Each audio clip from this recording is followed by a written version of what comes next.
A very warm welcome to all the students and learners, and today we are going to start the third part, which is the final part of the story, The Cope and the Anthem.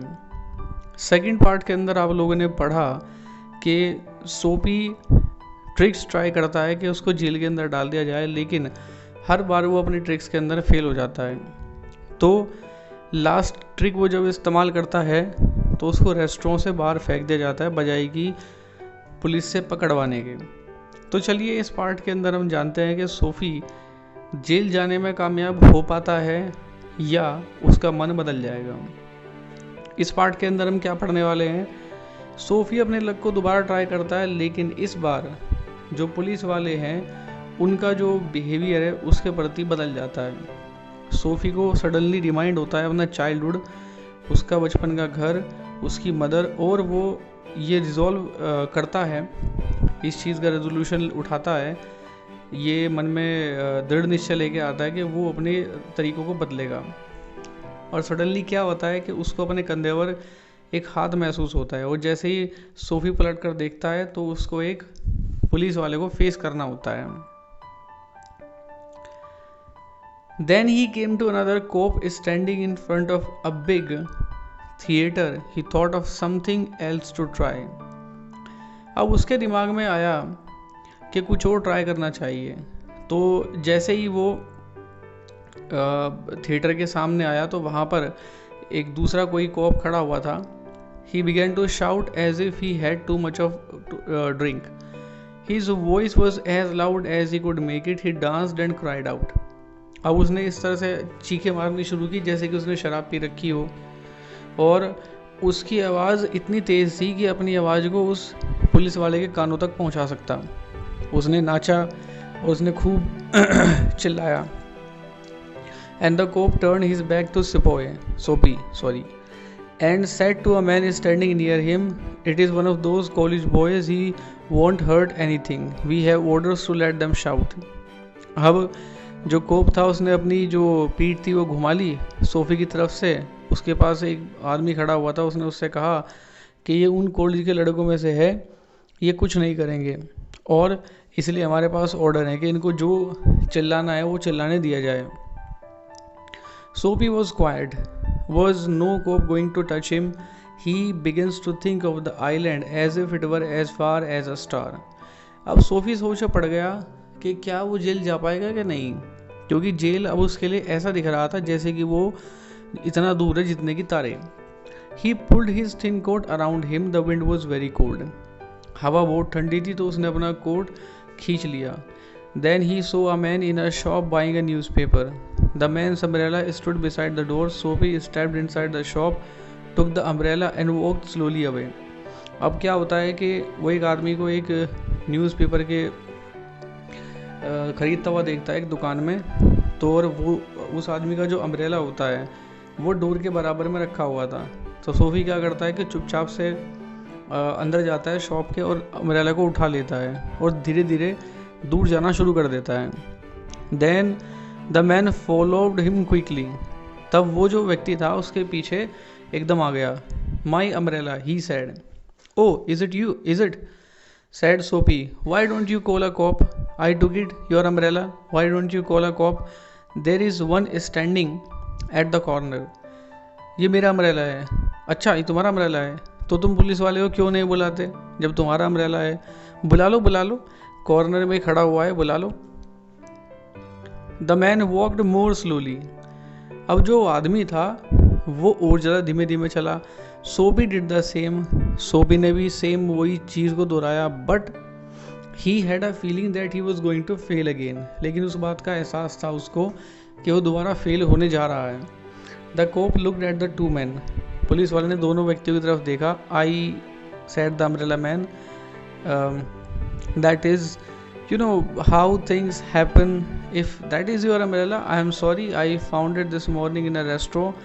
If you say it is yours, I hope you will.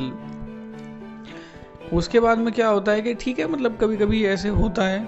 उस व्यक्ति ने जवाब दिया, अगर ये आपका umbrella है तो आप इसे रख सकते हैं, वैसे भी क्या है कि ये मेरा नहीं है, सुबह मुझे ये रेस्टोरेंट में मिला था तो मैंने इसको ले लिया था।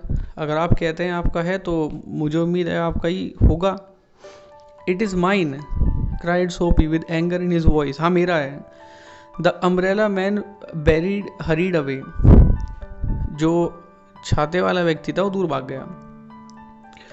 The cop helped a lady across the street. Soapy walked east. He threw the umbrella as far as he could throw it. He talked to himself about cops and what he thought of them.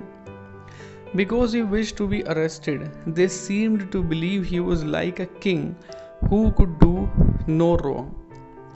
अब क्या होता है कि सड़क के उस पार एक police वाला था जो एक लेडी की हेल्प कर रहा था। अब सोपी पूरब की तरफ चला। जितना दूर वो अम्ब्रेला को फेंक कर मार सकता था उसने उतना दूर अम्ब्रेला को फेंक दिया। अब वो पुलिस वालों के बारे में क्या सोचता था, अपने आप से बातें कर रहा था, क्योंकि वो केवल अरेस्ट होना चाहता था। और ऐसा लगा कि मतलब उस पल उसको ऐसा लगा जैसे कि वो एक राजा है कि जो कोई गलत काम कर नहीं सकता। At last Soapy came to one of the quiet streets on the side of the city. He turned here and began to walk south toward Madison Square. He was going home, although home was only a seat in a park.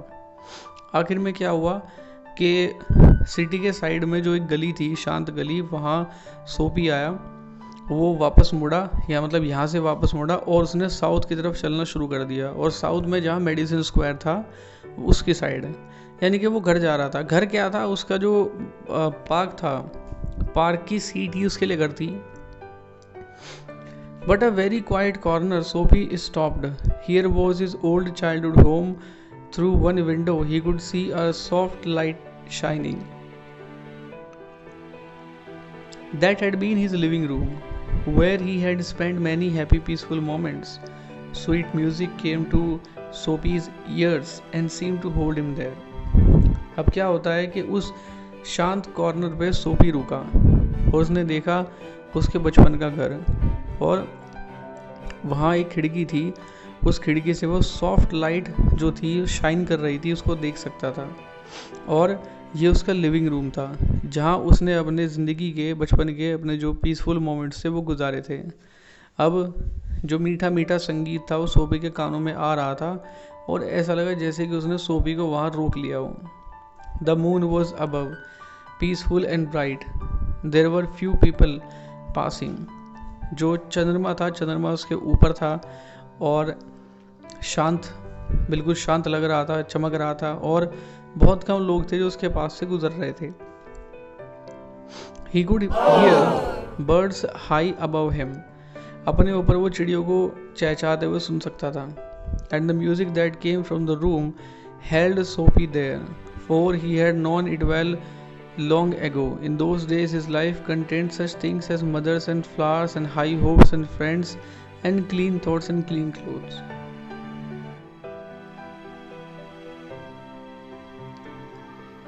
अब जो Sophie था उस कमरे के पास से आ रहे music के पास में रुक गया, क्योंकि उसका उससे बहुत अच्छे तरीके से परिचित था, क्योंकि वो जगह थी जहाँ उसने अपने बचपन गुजारा था।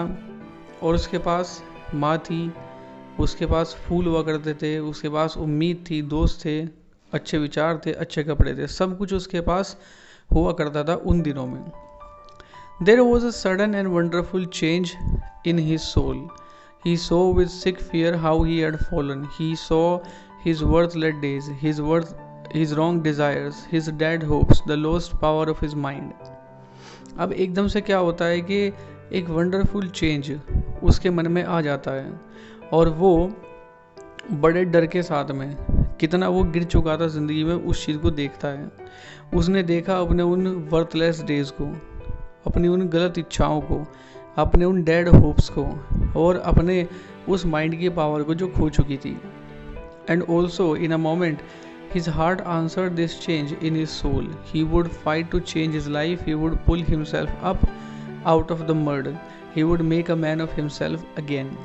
अब यहाँ से सोफी निर्णय करता है कि मैं अपने ज़िंदगी का रास्ता बदलूँगा, अपने आप को किसी काबिल बनाऊँगा, अपने आप को ये जो कीचड़ भरी ज़िंदगी है, यानी कि जो स्थिति है, मैं इस गंदी चीज़ के जिसमें फंसा हुआ हूँ, कीचड़ टाइप में, इसमें से अपने आप को बाहर निकालूंगा और एक अच्छे इंसान के तौर पर मैं अपने आप को स्टेबल करूँगा।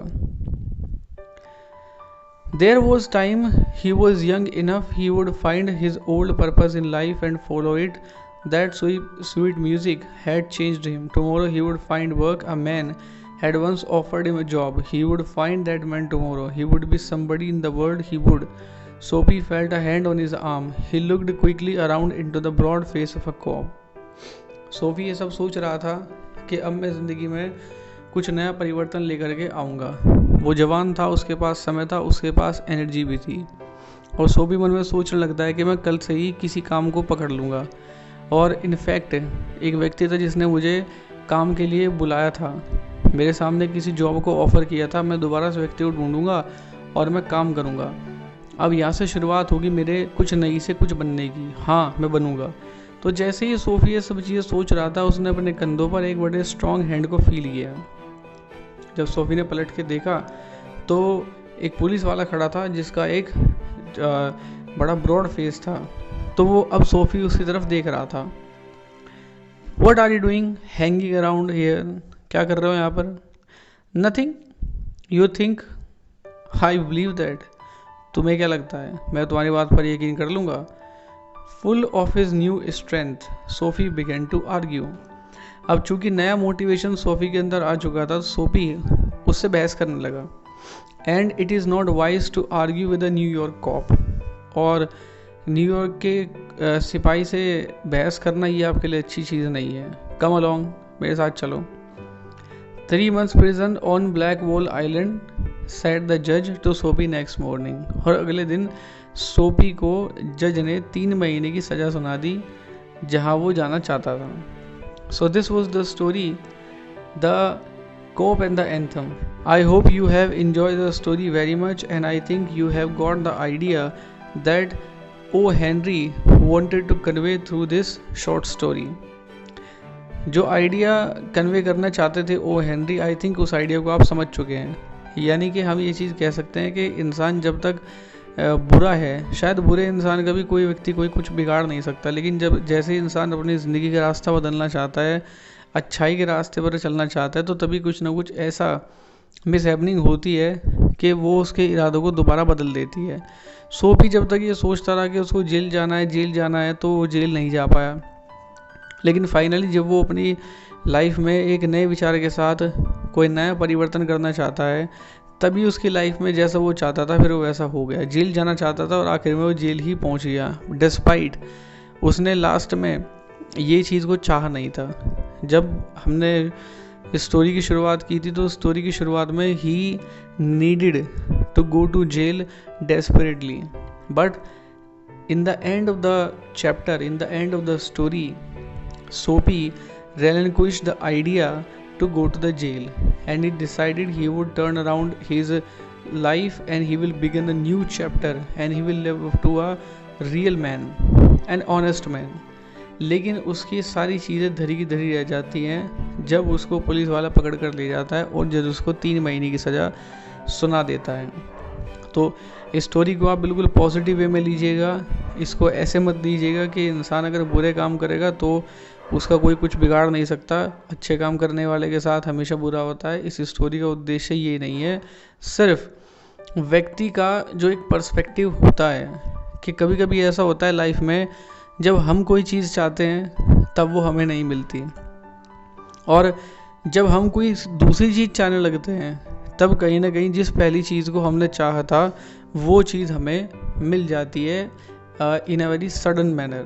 So this was the end of the story. Thank you very much.